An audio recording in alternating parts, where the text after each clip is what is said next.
My name is Frank Gaffney. I'm the Vice Chairman of the Committee on the Present Danger China, and we are very pleased to be sponsoring a conversation with several of the country's preeminent experts on and most influential voices concerning the coronavirus and its implications for our country, for our relationship with the source of this virus, Communist China, the Chinese Communist Party that has inflicted it upon the rest of the world, including, of course, the United States, and also on what we should be doing now to try to both counter this disease, this pandemic, and to ensure that we survive the free republic and the values that it holds dear for the future, for our posterity, in the face of the present crisis and what may yet come from it.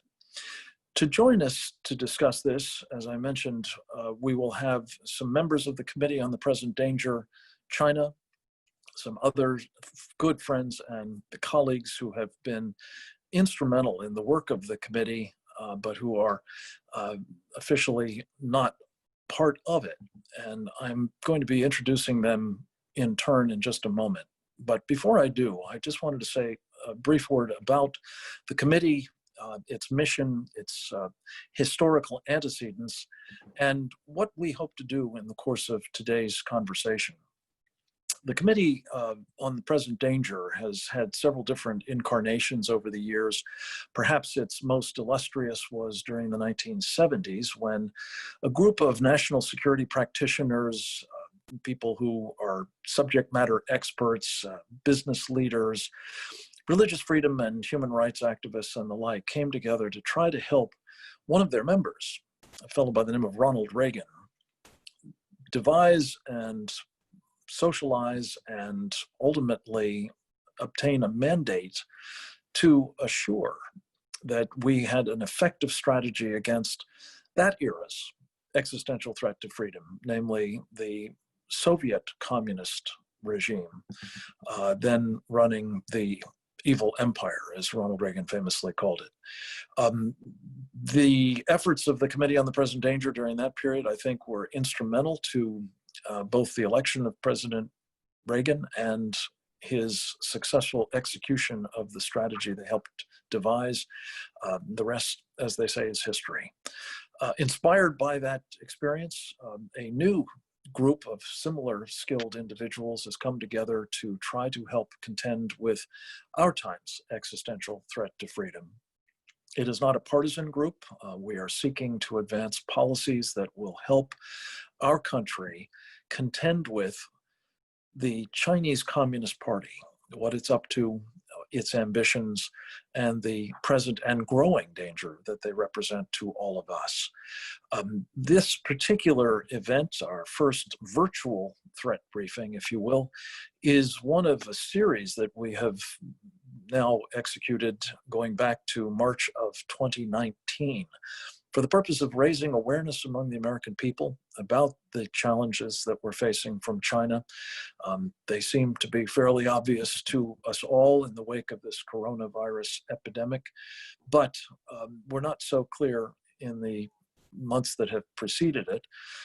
And we have been seriously pursuing not just heightened awareness, but also engagement on the part of the American people in this election season, most especially in the choice that we have to make in terms of, will we finally recognize and contend effectively with the challenge posed by Xi Jinping and his colleagues in the Chinese Communist Party, who seek unmistakably and now increasingly avowedly to displace this country as the world's dominant power, and do so perhaps with great harm to us, to our, as I say, Constitution and freedoms, and to our people. That seems to be pretty obviously the case at the moment when you look at what the coronavirus has been inflicting upon, most obviously and initially, the people of China, but now people all over the world, and what it is doing to our society here at home. But we believe that it needs to be understood both in the immediate context and more broadly as indeed, Ronald Reagan's famous phrase, an existential threat to freedom. To discuss all of this, I'm very pleased to have with us several really valued colleagues and comrades in arms, if you will. We're going to hear first from Dr. Sean Lin. He is a member of the Committee on the Present Danger of China. He is a survivor of the Tiananmen Square massacre during his time in China. And since he left, he has been a prominent figure in certainly the work of this committee in bringing to light insights into what China is about, what it does to its own people, and what it aspires to do to the rest of us, in part informed by his experience as a practitioner of Falun Gong, a very, very harshly persecuted minority in China, its practitioners. He is also, by training, a PhD in microbiology, who served in the United States Army and completed his 9 years of service in the Army as the director of a viral disease laboratory at Walter Reed. We've asked Dr. Lin to share with us his insights with the experience of a trained microbiologist, specialist in viral diseases, to sort of give us a sense of what this disease is about, what it is likely to do in a nation like ours, and how best to counter it. And we're very pleased to welcome Dr. Sean Lin to this virtual threat briefing of the Committee on the Present Danger of China. Dr. Lin, over to you. A very important threat briefing because, as we know, in the last couple of weeks, there was a lot of debate because the Chinese government has been pushing out a big smearing campaign, blaming the U.S. was the source of the virus outbreak, and even blaming U.S. military spreading the virus to Wuhan when the U.S. had a delegation to join in the military competitions. Sports competitions in Wuhan last year. So I think this is really actually pissed off a lot of people in the military service. And I think it's a good time let's look at what exactly happened in China in December and January, what Chinese government did and what happened in China regarding this outbreak. So we can now have more insights, know what's happening based on many of the media report and also on social media from Chinese press. So we can see now the first case can actually be traced back to December 1st. And this was actually based on a Lancet report by a Chinese doctor, Huan Chaoling, from the Wuhan Jintang Hospital, which is the main hospital that's treating these patients infected with novel coronavirus. And then on December 8th and 10th, 4 more cases already being hospitalized, and only one case actually associated with the Huanan seafood market. And then throughout December, more and more patients turn out hospitalized in different hospitals in Wuhan, and actually some of the samples already being shipped to sequencing company to conduct pathogen discovery. And then by December 26th, the Guangzhou Weiyuan Genomic company has already obtained a full viral sequence and has already reported to the Wuhan CDC as well. And they mentioned they identify a SARS-like virus with 81% homology. So this clearly is a SARS-like virus. And then the Jintang Hospital also conducted many tests to confirm this is a SARS-like virus with additional sampling from the different patients. So this is actually already confirmed by December 30. This is a SARS-like virus, a novel coronavirus. But however, on December 30th, the Wuhan Public Health Commission, when they issued the public alert, they still saying this is an unknown pneumonia, right? And then on December 31st, the Wuhan police actually announced their punishment for the 8 doctors who talk about this identification of novel coronavirus on their own social chatting rooms on the WeChat. And Dr. Li Wenliang was one of them. And this is actually already, when the Public Health Commission already know this is a novel coronavirus. So on January 1st, BGI, one of the biggest genomic sequencing company in China, also obtained the full genome sequence and then submitted to the Chinese CDC. So it's very clear on January 1st, the Chinese authority know this is a novel coronavirus, but they still tell the public this is an unknown pneumonia, and they still punish those doctors who try to tell their colleagues about this outbreak of the novel coronavirus in Wuhan. And also including Dr. Ivan from Wuhan Central Hospital. She's the one actually sharing those CT images to her colleagues, telling about this is a novel coronavirus or SARS-like patients. So all of them got criticized and they got silenced. And so you can see Chinese government already wasted whole months of December in response to this outbreak. And then on January, and the local government still did not take any active measures to prevent the disease outbreak. And even on January 17th and 18th, the Wuhan's local governments still organize big community events. And one of the events have more than 40,000 households with more than 100,000 people engaged.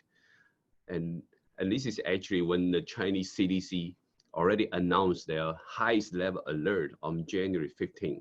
So it's really hard to imagine that the local authorities in Wuhan can have such high level of malfeasance in handling this disease. And also, we know the Wuhan CDC has also done a terrible job in the initial response to this outbreak. So far, we have not seen any report about the testing results for any animal sample might be collected in the Wuhan area or whether in the Huanan seafood market or not, but there's no report on any testing results for animal samples. So far, the whole world still don't know what would be the real animal reservoirs, and also no idea who may be the patient zero. The Chinese government still owed the whole world of these key questions. And these are very important in terms of epidemiology. What might be the animal host, what might be the intermediate animal host, because even if the wave of the epidemic passed away, the whole world still need to be alert what might be the animal host, what might be still spreading the virus through this intermediate animal host. So this is really, really important question, but the Chinese government still owe the whole world about these questions. And also, I think the terrible failure of the Wuhan CDCs and Chinese Public Health Commissions on identifying the patient zero and also animal reservoir really should be held accountable, and also especially need to be held accountable when they're covering up the information, and let the Chinese society missing a very golden about 1 to 2 months period to contain this outbreak. And we know there's a recent report on it's a preprint by the University of Southampton from United Kingdom. And this report is actually joint publication by many scientists from UK, from China, from the United States too. And this report clearly predicted if this outbreak can be handled by non-pharmaceutical inventions, through different measures like social distancing, even just 1 week, 2 weeks, 3 weeks earlier, the total case of infected in China could be dramatic difference. The number can be reduced to like 66% reduction, 86% reduction, or 95% reduction respectively, if the Chinese government can really be transparent and handle it with a non-pharmaceutical invention 1 week, 2 weeks, or 3 weeks earlier. So this clearly telling us the Chinese government is really the culprit for the outbreak that's spreading whole world to become a pandemic, they need to be held accountable. And so this is a clear scientific, suggestion that the Chinese government did a terrible job carrying out, the situations. And right now they even try to shift the blame to the United States. And I think the whole world is actually paying the price for these Chinese government's malfeasance and also their corruption. They're covering up the informations. And so this is very, very sad situation. One government's terrible mistake and the whole world have to suffer. And at the same time, we also need to ask about Chinese governments to have transparency regarding about their gain of function studies in their virology lab in Wuhan.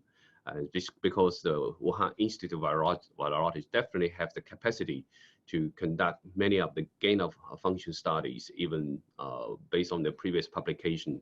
For example, they already put a bad coronavirus S protein on a mouse adapted to human SARS coronavirus backbone.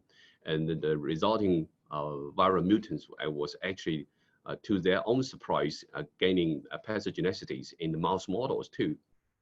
And I saw other reports saying these groups of scientists in the Wuhan Institute of Virology may already conduct studies on the rhesus macaque on some of the gain of function studies.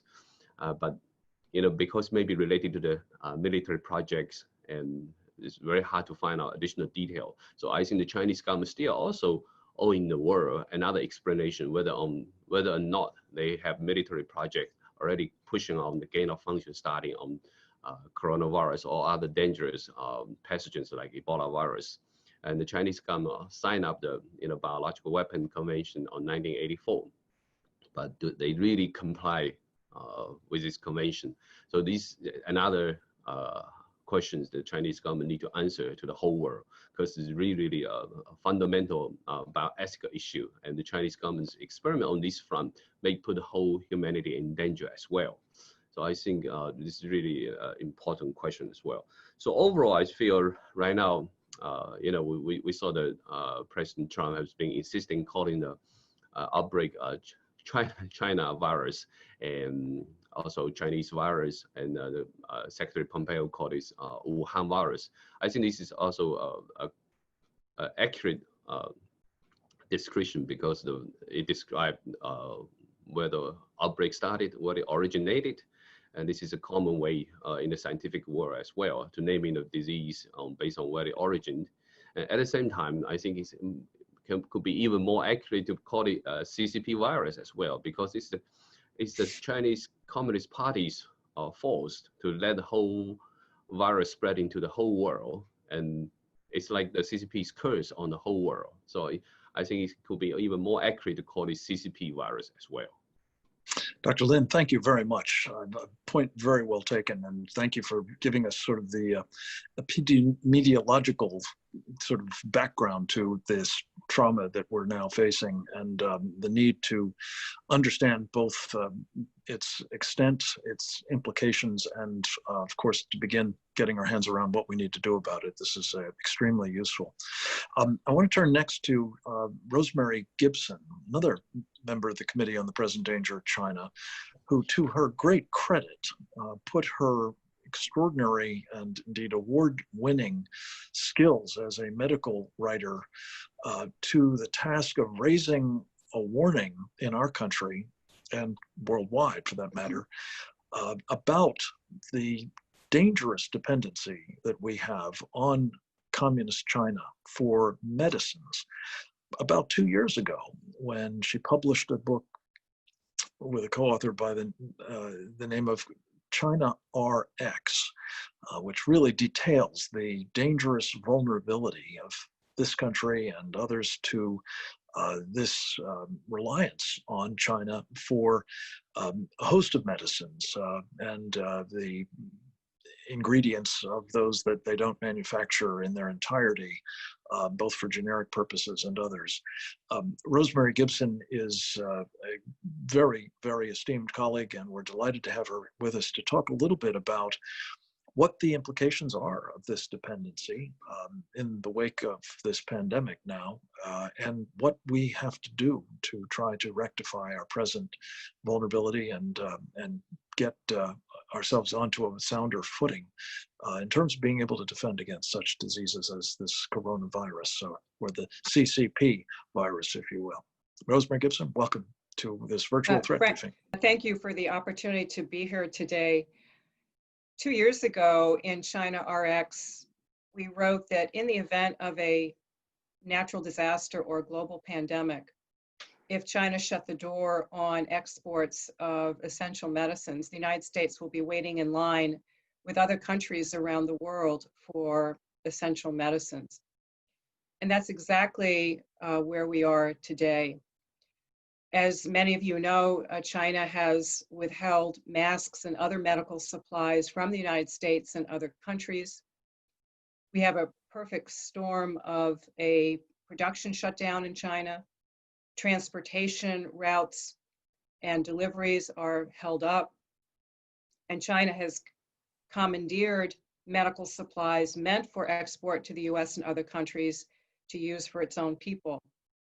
So we have the perfect storm of a production shutdown, a disease outbreak in China that has spread around the world, and the global supply of the core chemicals for our medicines, 80% of them come from China. So what was predicted in China RX, this is what we're seeing right now.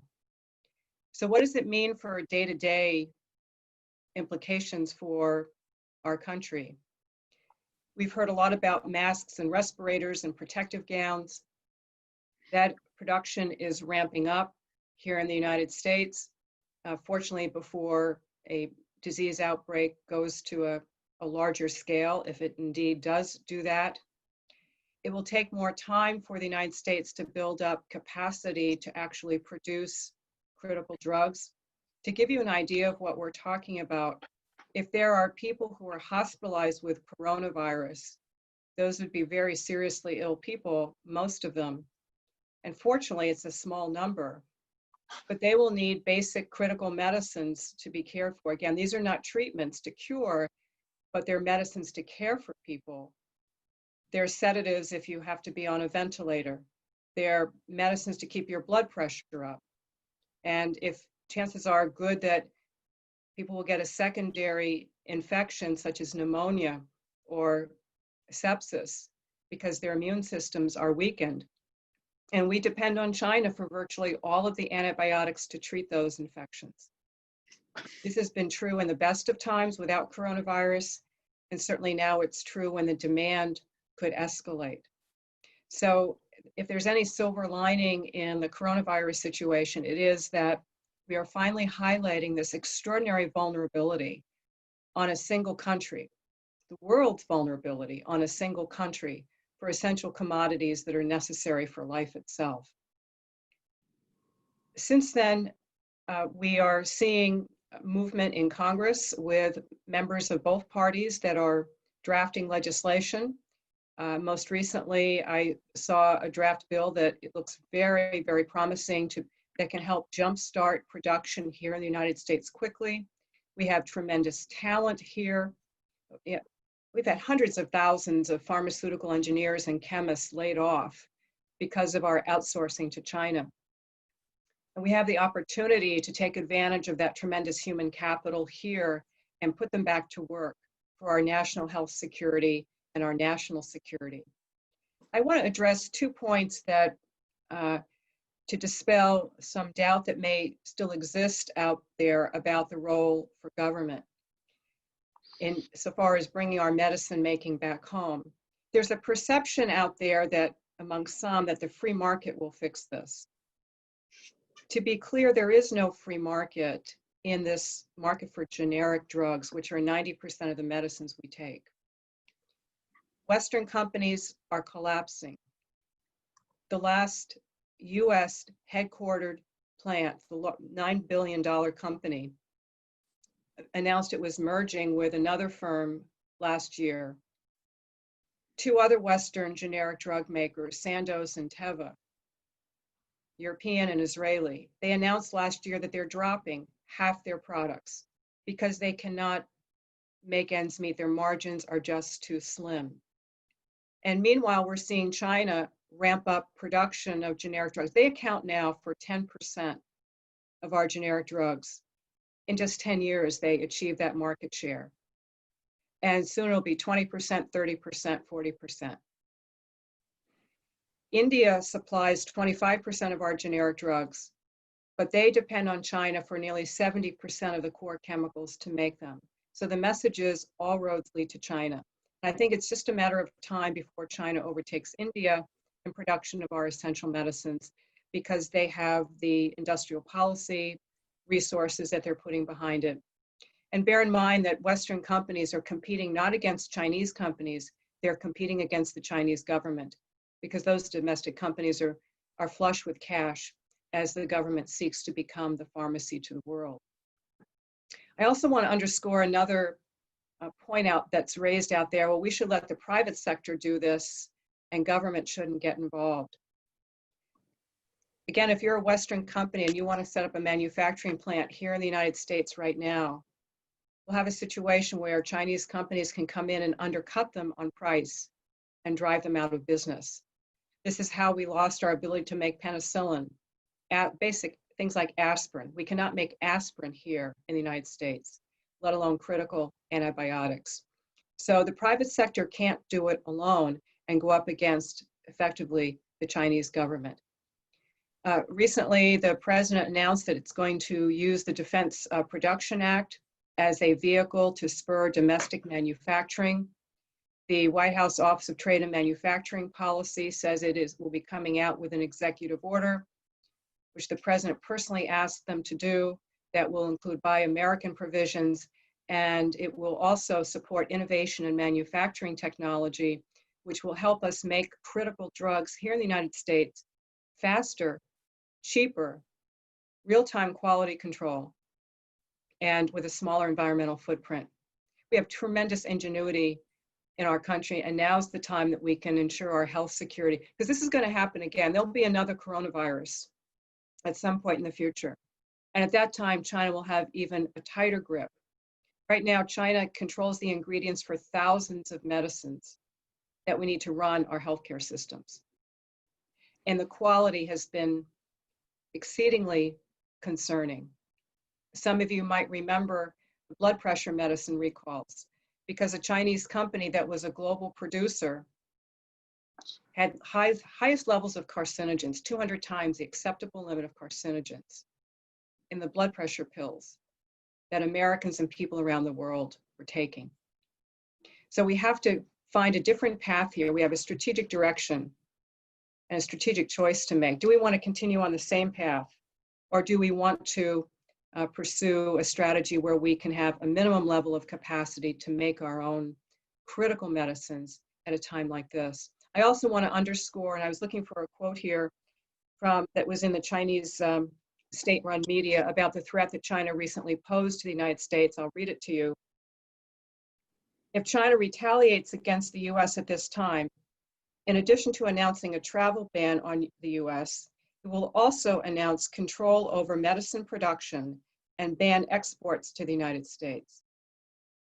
If China announces its drugs are for domestic use and bans exports, the US will fall into the hell of a new coronavirus epidemic. So we have been warned. We have the opportunity to take this warning and motivate us to bring production back to the United States so we are not subject to the leverage that China holds over us currently. I'll stop there. Thank you. Rosemary Gibson, thank you. Extremely provocative, but also very important warnings you've been sounding, again, to your great credit, for some 2 years. And I think it's just a testament in part to your doggedness in making the case, as well as, of course, the developments of late, that we're seeing action taken very much along the lines that you have been calling for now in the Congress as well as the executive branch. And hats off to you, and thank you for joining us to talk about this today. Next, we're going to hear from Gordon Chang, one of the country's preeminent experts on China, and particularly on the relationship between the United States and China. Gordon is the author, among other books, of The Coming Collapse of China. He's thought long and hard about the policy of engagement that has been pursued by successive US governments and businesses and the financial markets for decades now. He too has been sounding, I think, the clarion warnings about these policies of engagement and the real dangers that are associated with them.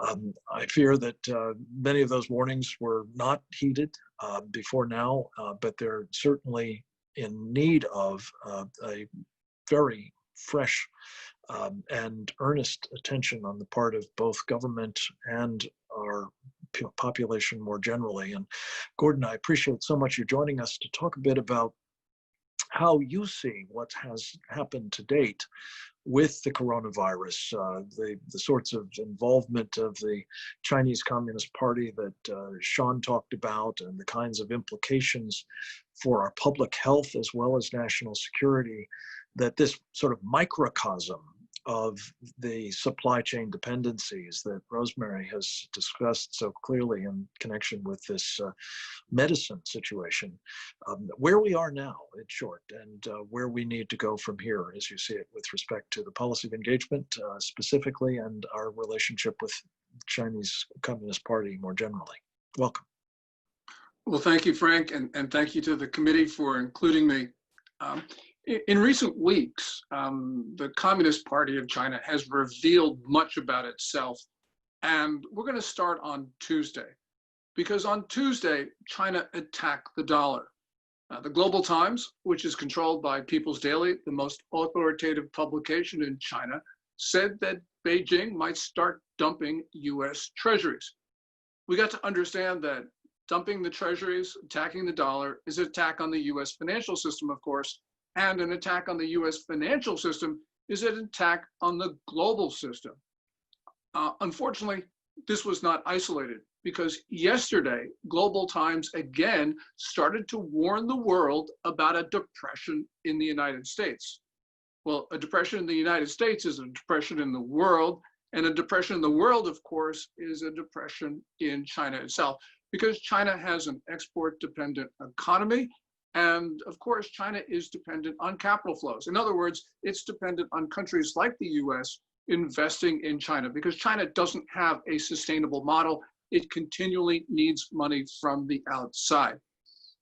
Now, in a sense, maybe we shouldn't be too surprised that China is trying to collapse the American economy.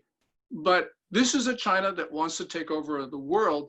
And to take over the world, the last thing it should be doing is attacking us because of its dependence on everything. So we should remember what China is doing. And to do this, I think that we need to see China's plight.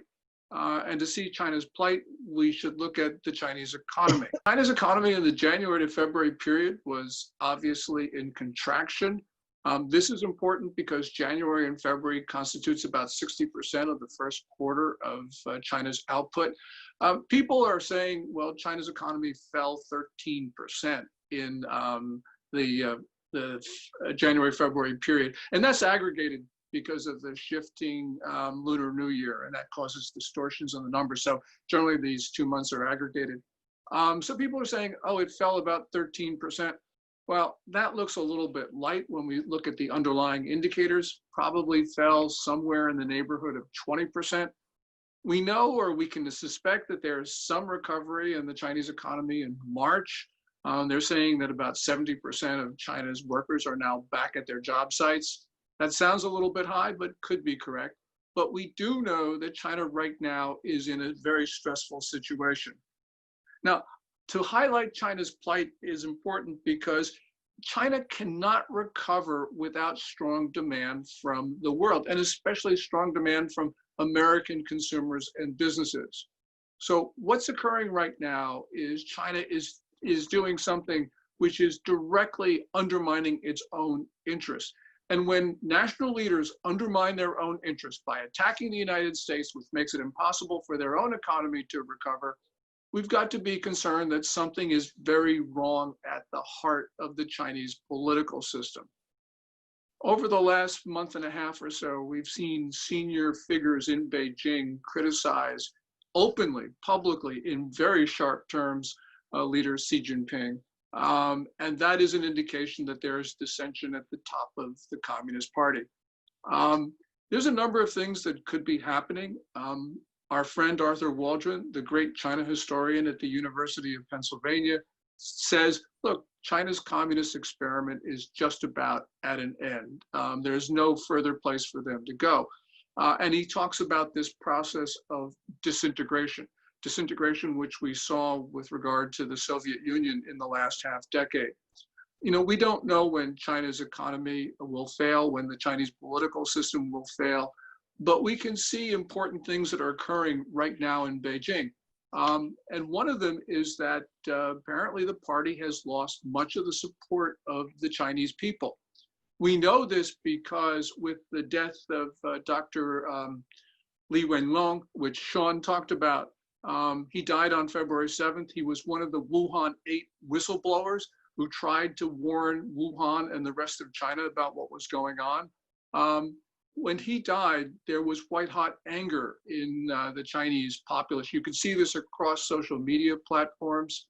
And unlike other earlier instances of Communist Party malfeasance, people in China started for the first time in a decade or so to actually talk about fundamental political reform.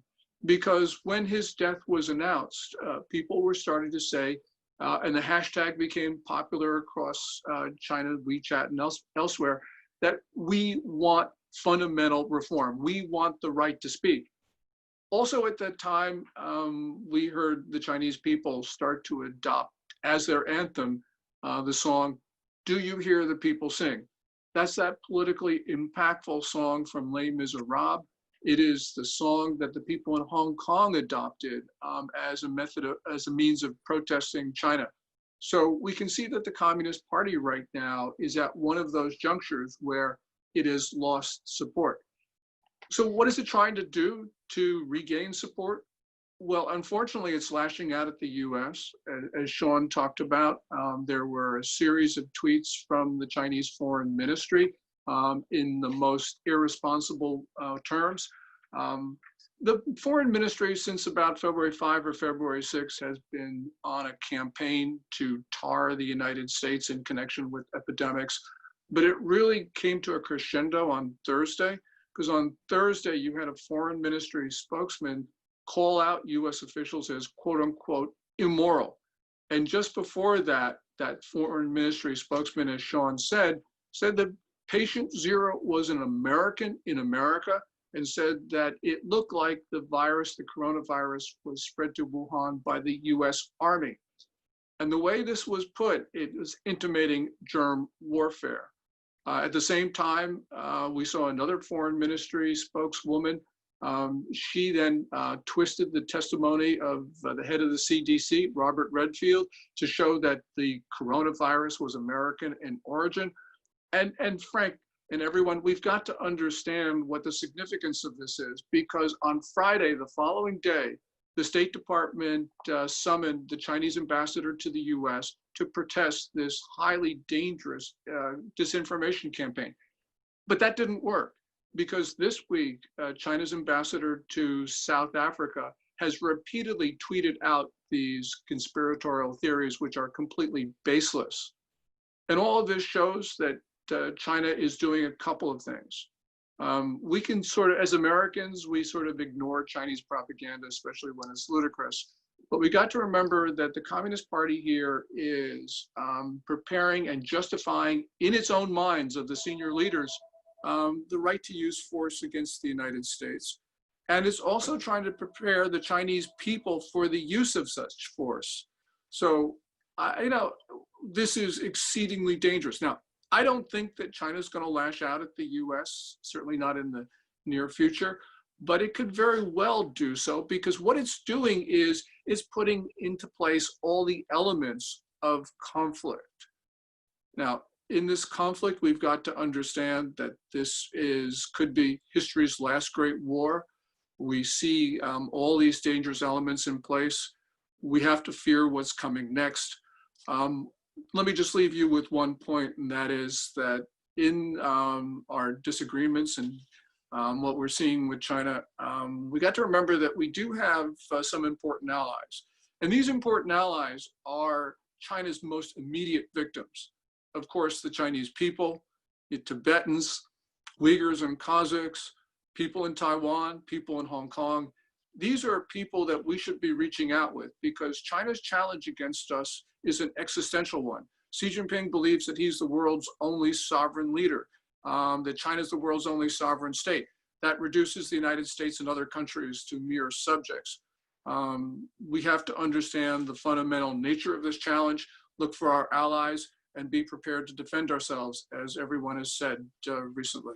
Gordon, thank you. I appreciate so much you being with us. And again, this very sober message about the nature of the challenge that we're facing from China and the ambitions of the Chinese Communist Party. It can't be said often enough. And I think particularly against the backdrop of what we're witnessing right now and the effects on our public health, most obviously, of course, but also our sort of economy and society is something that speaks to a potential takedown of the United States by China. And we have to be alive to that being the ultimate objective of the Chinese, even if it's not their intended purpose right at the moment.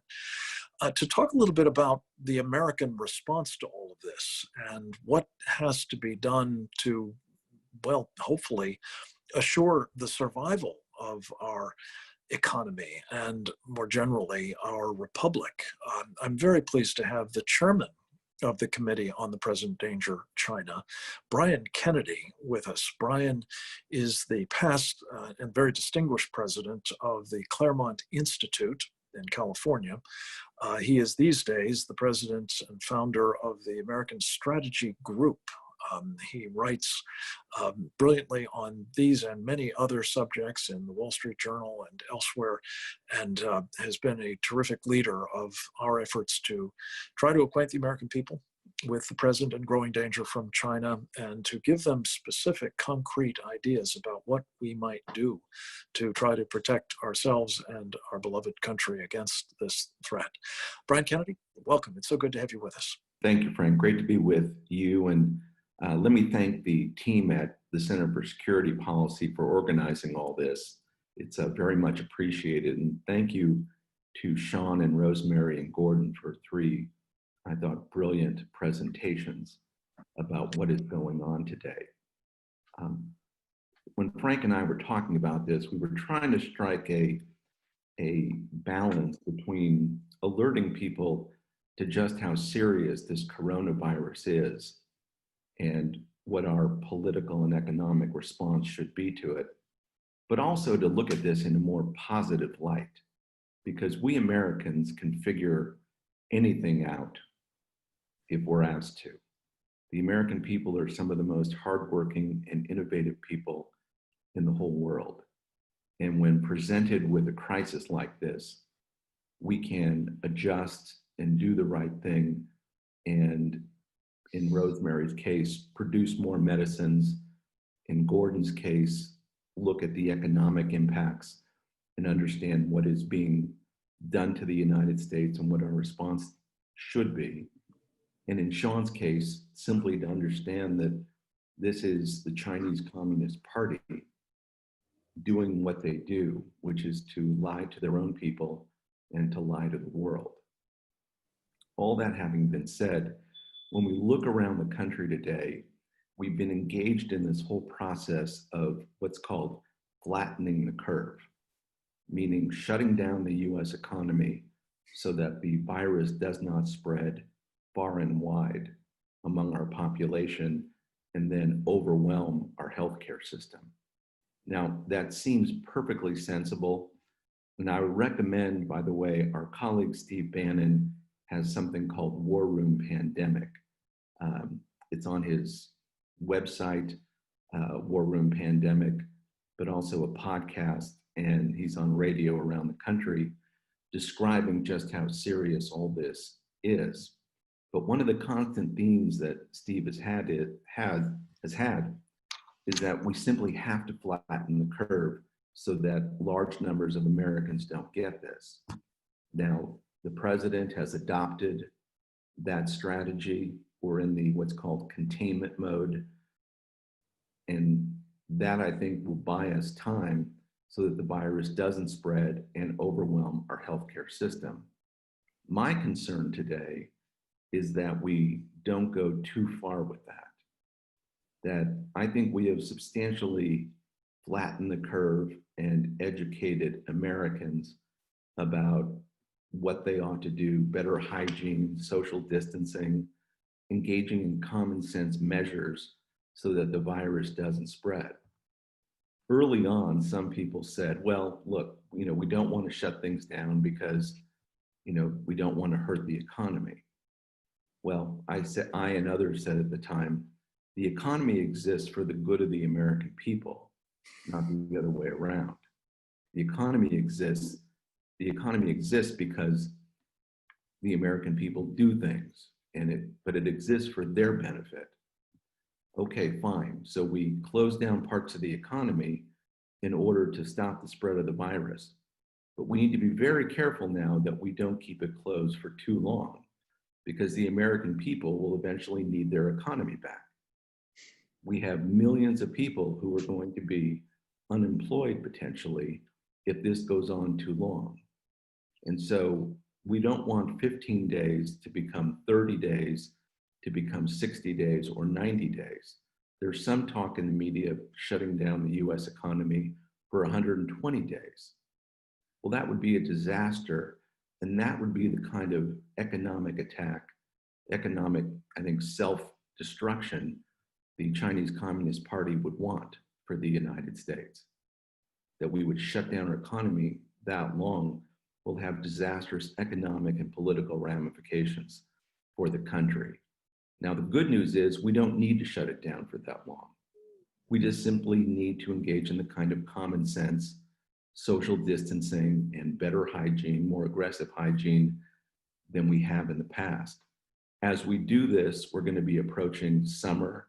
It's going to warm up. It will naturally slow down the spread of the virus. Over time, the United States right now is developing better therapeutic drugs to deal with the virus so that when you do catch it, it doesn't become as severe. Over time, we'll develop a vaccine, but that could take another year and a half. But ultimately, the American people, or not ultimately, but here just in the short run, the American people are going to need their economy back. They're going to need to get working again. They're going to need to be going to their places of worship. They're going to need to get back into an economy that they have built and which has been brilliant for the past 3 years. And so my great takeaway from all this is let's take it seriously, but let's also remember that we can adapt and innovate, and we can produce the medicines, we can produce the respirators, we can do all this in such a way that we can live through this crisis, and we should not let anything stop us from being the free and prosperous people that we are. Be smart, don't let the virus spread, be very careful, but also let's be aggressive with our adaptation to this new reality, and let's get Americans back to work as soon as is reasonably possible. I'm not saying tomorrow, but we should have the default view that Americans need to get back to work for their sake and for the sake of the country. So I would say, Frank, that's the message I would like to offer, and I would encourage everyone to look at the committee's website, presentdangerchina.org, and learn more about the kind of work that the committee has done. Brian, thank you. Very important, I think, complement to our threat assessment is this prescription for how to proceed. And I just wanted to open up a conversation with the four of you about several of the things that we've touched on here and that bear, I think, some further elaboration. to essentially this particular point of yours, Brian, one of the things that I've taken away from what the Chinese are doing now, Sean talked about their propaganda efforts to try to obscure the fact that they were in fact the source of this disease, that they were in fact responsible, the Chinese Communist Party, for it being vastly worse as a pandemic than it might otherwise have been through their lying and inaction. But also their efforts now increasingly, obviously, to cast themselves in a very different light than the perpetrators of this pandemic. Specifically, I've come to call it a narrative of communism is a cure for the coronavirus, which is to say that the kind of draconian steps that they've taken that have been applauded by the World Health Organization and that are now being, to varying degrees, emulated by some other governments, is the way to handle this disease. And they deserve great credit for having essentially brutally repressed their people and by so doing helped to flatten the curve, I guess, as you would say, Brian. Let's talk a little bit about both that rather ominous prospect and the sort of counterpart to it that I think you're touching on, Brian, and that is the propensity in this traumatic moment of many in the government, some in the executive branch as well as the legislative branch, to sort of adopt, well, frankly, what might be called socialist, if not more draconian, even communist techniques to provide social safety nets and otherwise cushion the blow. What are the implications of that practice over time? I'd invite your thoughts. Well, I think I would say about that, Frank, that we're in a pretty unprecedented time here. We wiped out $10 trillion from the stock market. That itself is unprecedented. We're ordering people to stay home from work. The casinos in Las Vegas are shut down. Hotels, tourism are shut down. Restaurants, bars, places where a lot of everyday Americans are making a living are shut down by order of our government. And so it's not crazy that the government has stepped in and tried to develop some kind of safety net for these people, because it wasn't their fault. This wasn't a normal occurrence. And so we do want to protect those people in those parts of the economy that are everyday working Americans who are going to suffer here. That having been said, we don't want to create socialism in the process. We don't want to do the kind of things that make us unemployed for long periods of time that require greater and greater government intervention, especially when we don't need to. And so I think taking the Chinese response, which was containment, we did do that, and it has, I think, had certain benefits. But we don't need to take the next step and try to create a centrally planned socialist economy in order to continue. I think we have to remember here too that America is a free people that can figure things out. And I think we will figure them out over time. And we need not panic about any of this. Thanks. Brian, others of you, would you care to comment? Can I add a few words? Please. Okay. So I think at the same time, the whole world need to question about the validity of Chinese government's effort to flatten the outbreak curves. So I think the Chinese government approach is draconian and also it disregard people's own privacy, interest, even their own life as well. We saw many reports saying people were just locked down in home and whole family died, and only after many days their body was discovered by the community. And the Chinese government shut down the whole city of Wuhan on January 23rd, but only have like 1 day or 2 days in preparation for this whole city shutdown.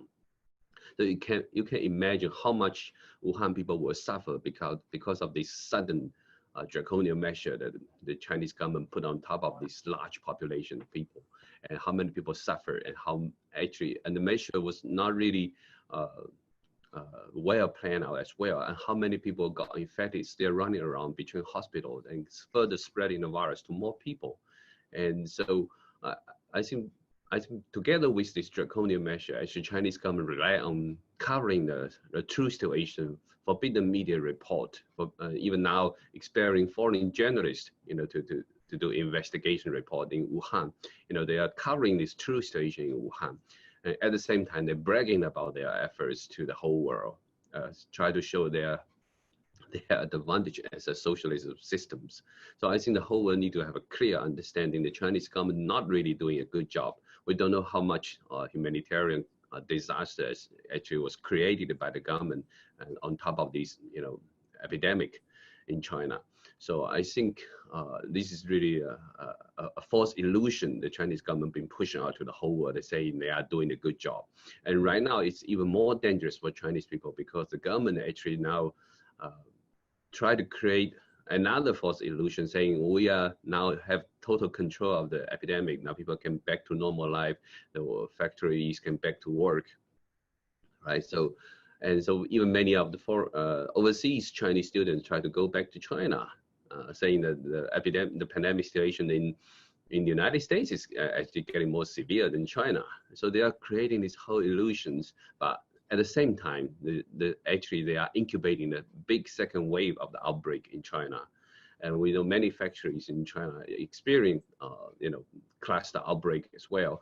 And what is most worrisome is many of the cities in China start to secretly building those Fanchang hospitals, those temporary hospitals. So any people infected, they may ship them to these, temporary set up hospitals without enough medical support. So can create more people suffering from the infection, maybe more fatalities in this kind of facility. So I think this is really dangerous situation. So I don't think it's a model that the whole world should learn from it. Amen. Rosemary or Gordon, any thoughts? Well, Frank, I think what we're seeing here is just the nature of communism. You started with Ronald Reagan, and Ronald Reagan's message is that the nature of the regime matters. And as Sean has pointed out, the initial reactions and the later reactions of Beijing to the coronavirus episode really spread the disease, which the secrecy, the rest of it, as well as we're seeing a flawed response now on the part of Beijing.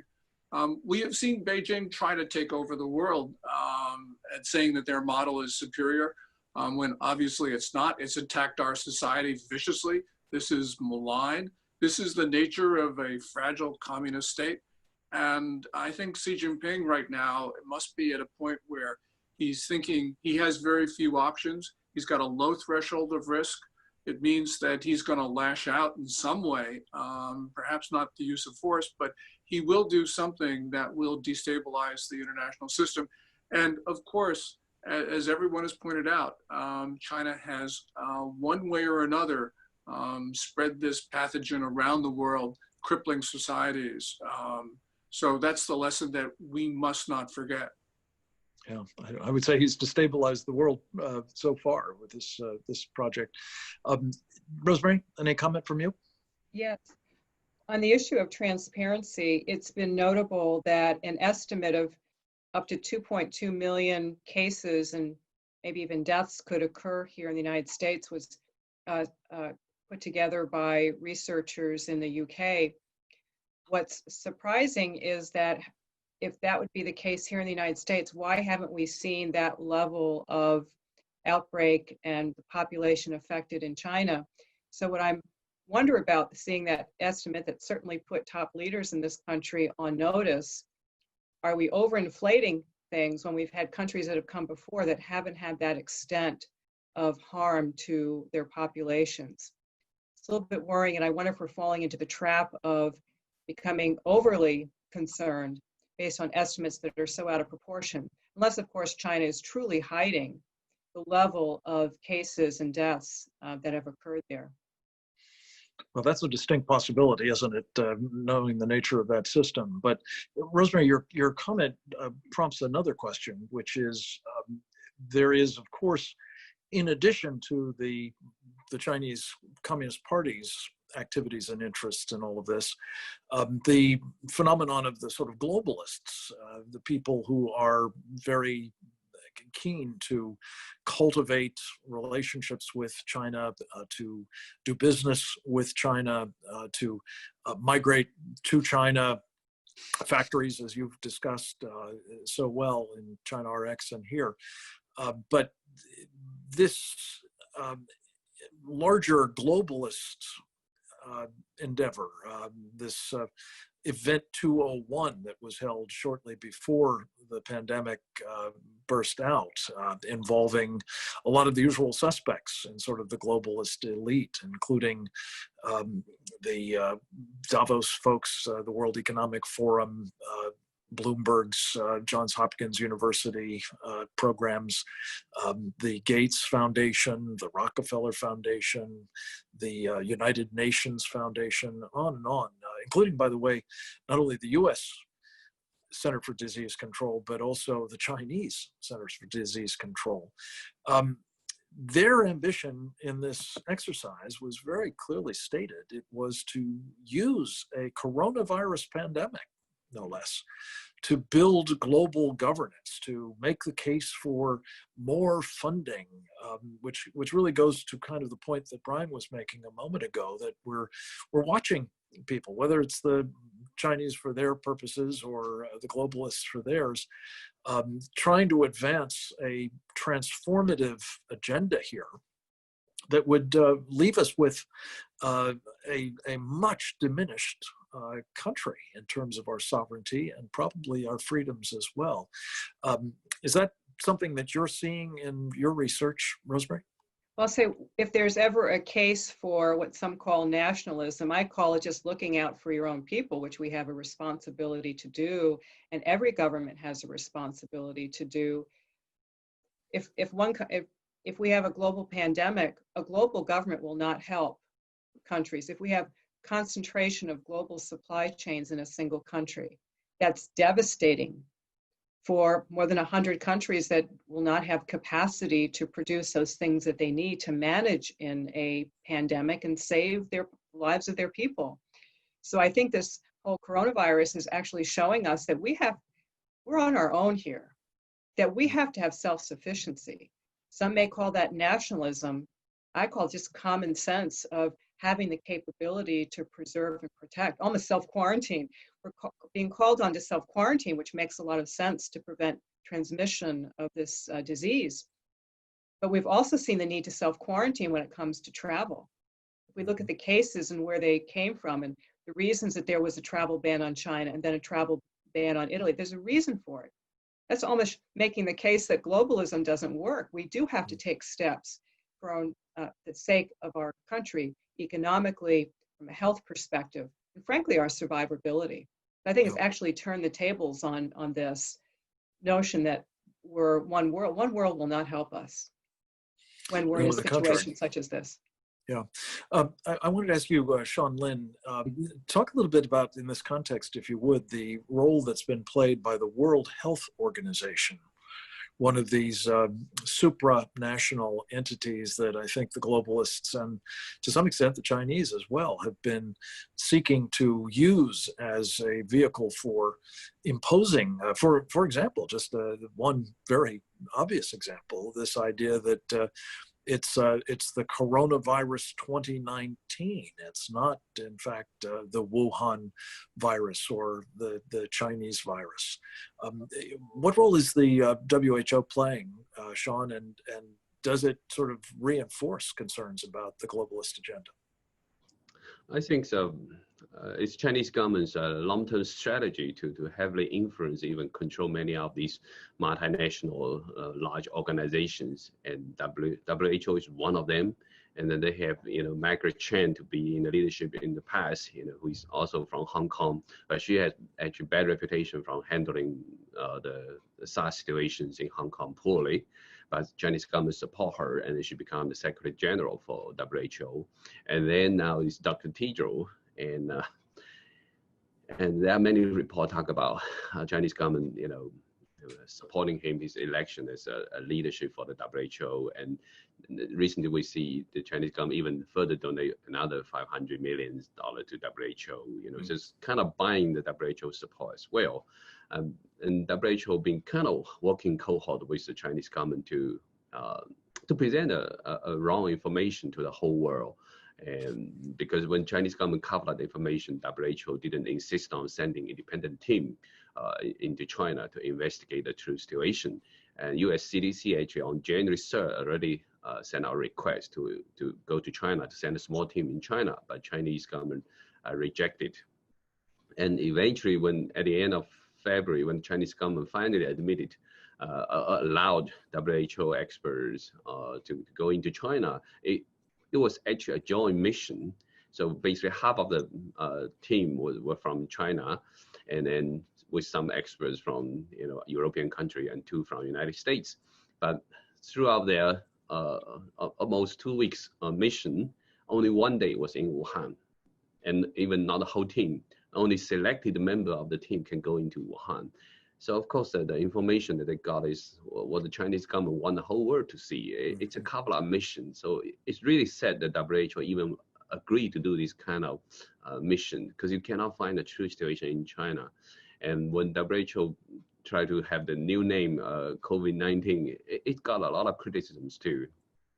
And because it's hard to pronounce, but also it didn't show the origin of the virus. I think the Chinese government insisted not to call it SARS too, and because it's SARS related, SARS like coronavirus, right? So even though the virus now is named as SARS-CoV-2, but the disease, the Chinese government still doesn't want to call it, and create a new name, COVID-19. It's even a worse name than a SARS.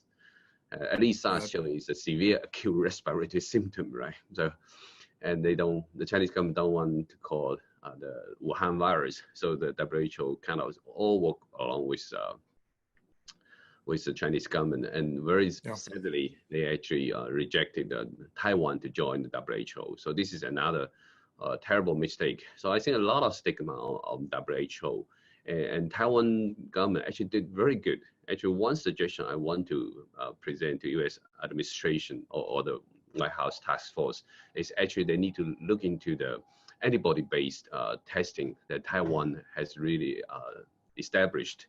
It's a very convenient testing. It's like dipstick styles antibody testing. It's very convenient, so it can reduce the testing time down to 15 minutes. They're very convenient for drive-through as well. So I think U.S. White House task force need to check with the Taiwanese government, maybe try to get this kind of testing as soon as possible. Yeah. Good point. Thank you very much. Would you like to add anything, Gordon or Brian? The one thing that we're seeing here, I think, is the end of globalism, because it just hasn't worked, Frank. As Rosemary's pointed out, this disease was carried by travelers. We're seeing that what we have to do is become self-sufficient. That is directly antithetical to this notion of one world. And as Sean pointed out, the World Health Organization has become useless. So when we put all these things together, we have to understand that America needs to defend its sovereignty, needs to be self-sufficient. And this is the president's message. He's been consistent on this during his campaign. It was the theme of his inaugural address. We've heard him talk about it at his UN General Assembly speeches. And this is the way the world's going. It is not just the United States now. We are seeing these same themes in other societies because they just make sense. And so for all of us, it's going to be, I think, a very different world going forward. We are challenging all these global notions, and we're going to have a different system. I'm not saying it's going to be a better system, but it's going to be, I think, a very different world as we peer out after the coronavirus subsides. Brian Kennedy, any thoughts? I would add to that, Frank, that the World Health Organization has discredited itself with this entire effort it's put forth. It turns out not to be so much a health organization as simply a political organization. And a lot of people will wonder, well, why would the World Health Organization have a political agenda? Well, if you look at the Director General, Dr. Tedros, he's a Maoist from Ethiopia who's part of the Tigray People's Liberation Front. That seems like an odd thing for a Director General of the WHO to be part of, but politically he's a very radical guy, and his sympathies lie with the communist Chinese, not with the world. And so he's taken a very political tact here, much to, I think, discredit the WHO overall. And as Gordon suggests, we're going to have to rely on ourselves as Americans, building American institutions, and as Rosemary says, building the kind of medical and pharmaceutical infrastructure so we don't have to rely on the rest of the world. And again, that just seems like common sense. Yeah. Similarly, Brian, common sense argues that we should not be underwriting this regime. We've talked about supply chains, of course, but one of the other very important elements of the engagement policy of the United States, again, under successive Republican as well as Democratic administrations, has been to encourage the capital markets of this country to include Chinese companies that don't meet the same standards for transparency or accountability or governance, let alone material risk disclosure that are required of American companies. And yet they're getting access to investments, particularly institutional investments from, among others, public pension funds in this country. We've taken this show on the road in the weeks before the coronavirus set in to 9 different states to basically convey the Committee on the Present Danger China message that this is ill-advised from a national security point of view, such investments in China. It's also a fiduciarily unsound approach as well. And we found that a lot of people, particularly in a poll that we conducted back at the end of January for the Committee on the Present Danger China, all of this is available at our website, presentdangerchina.org. But the poll made it very clear. The public was deeply skeptical to and skeptical about and opposed to the idea of having our investment dollars flowing to particularly malevolent Chinese companies, to say nothing of ones that are simply fraudulent or unsound financially. So I'd ask the question, I guess, of each of you. There's talk now about reparations of some kind for the kind of damage that the Chinese flu has done to our economy. But it does seem to me, again, going back to your point about common sense, Brian Kennedy, that at a minimum, we need to stop the hemorrhage of funds, let alone expanding it by bringing in the resources of pensioners in the federal thrift savings plan, which is now impending. If everything else is equal, we may well see military servicemen and women and other federal government employees, past and present, having to put their future financial security in such Chinese companies. And I would just invite each of you to sort of address these questions about, are there other things that we can be doing, such as ending this kind of sweetheart arrangement with the various Chinese Communist Party's companies in our markets, to try to, again, further enhance our sovereign, independent security, and deprive the Chinese of the wherewithal to threaten all of the above. Frank, I think one opportunity we have is to help explain this in concrete terms, what's happening. So I started talking about how at least $6 billion of Americans' money is going to China every year to buy their drugs that they're making for the United States as our manufacturing is collapsing. The public can understand that. I think we have an opportunity to translate these deep concerns about the flows of capital into ways that the average person can see this. We've got to stop this. I couldn't agree more, Rosemary. And you know, patriotic investing, among other things, in you know, relocating those supply chains, getting those manufacturing capabilities for medicine, among other things, back in this country would seem to me to be a very important alternative. Brian or Gordon, Sean, any thoughts? Well, Frank, I think we're going to see a very different relationship with China going forward. And it's going to be a much reduced relationship. And part of it is going to be the hostility that China has shown to the United States at a time of, you know, our going through this epidemic. That's going to enrage Americans. And we've seen some, you know, conversation along those lines. So we're going to have, I think, first of all, much more self-sufficient industry in those areas that we're going to see that executive order from the president on pharmaceuticals. We're probably going to see much less buying of electronic products from the Chinese. As you point out, we're not going to be investing in the Chinese markets. And it's not just going to be the federal pension funds. I think we may see prohibitions or restrictions on investments by private businesses into China. Across the board, there will be much less activity. And one thing to sort of highlight this, President Trump, of course, is very proud of his phase 1 trade deal with China signed January 15th. Beijing has been hinting for more than a month now, but especially in the last couple days, that it is not able to go forward on its core commitment to the United States, which is to buy an additional $200 billion of goods and services over the 2017 base in a 2-year period. You know, President Trump talks about this all the time. China wants out. A lot of people initially are going to say that's, oh yeah, why should we force them to honor that obligation when they're going through an epidemic?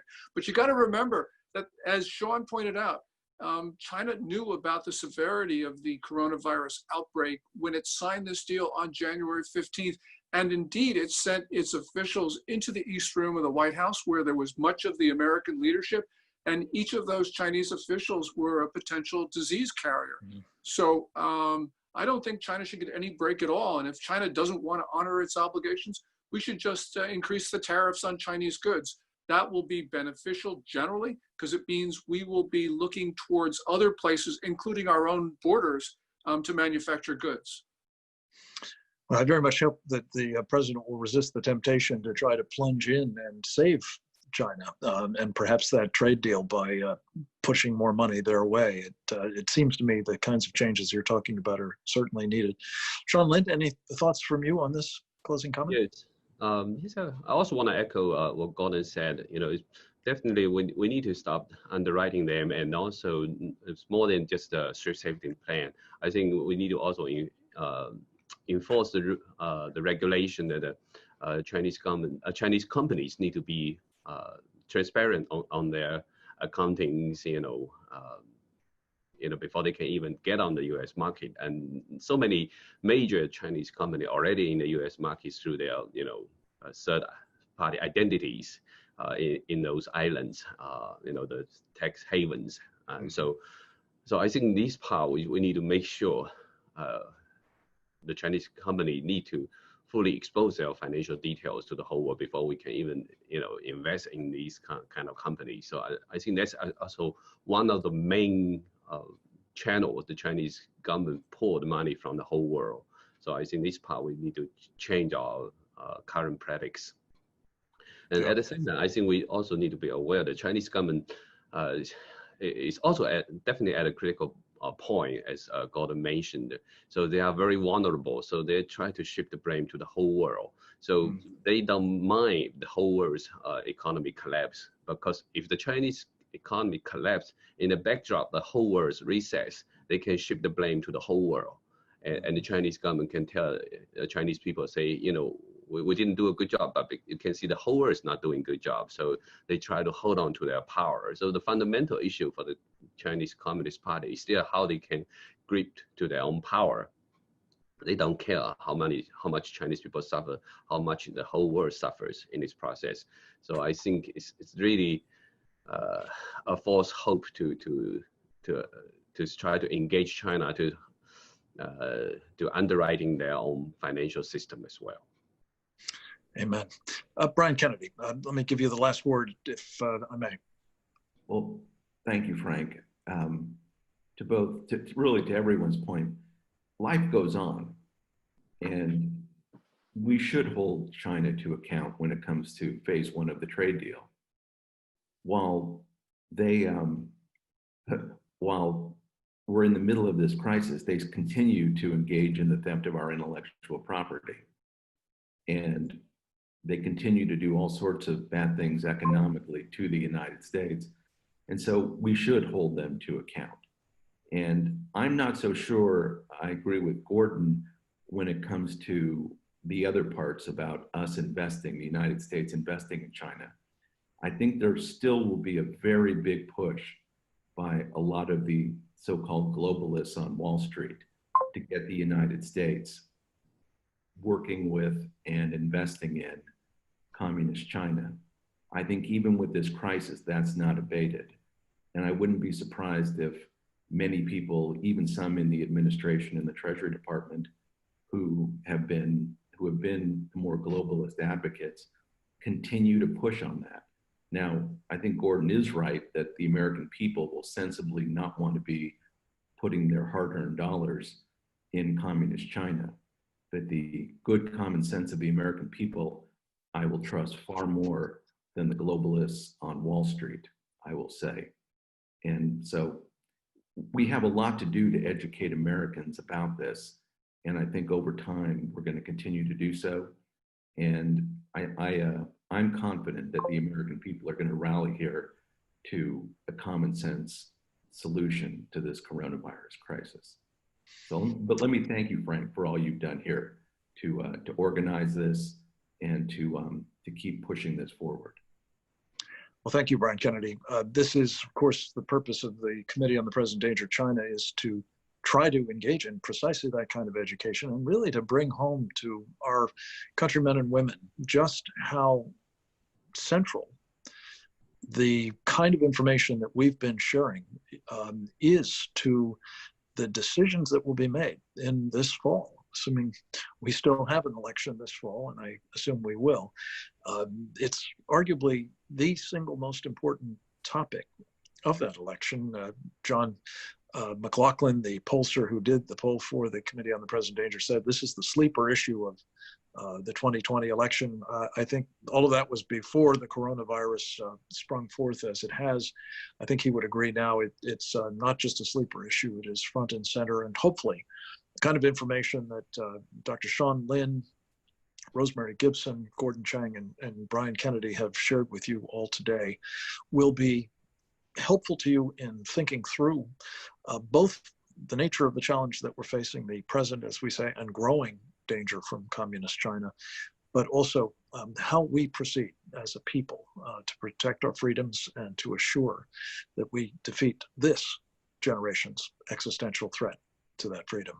Thank you for joining us today, and thanks to all of you for the help that I hope you will be providing us in protecting our country against the threat from communist China and its Chinese Communist Party. Thank you for listening.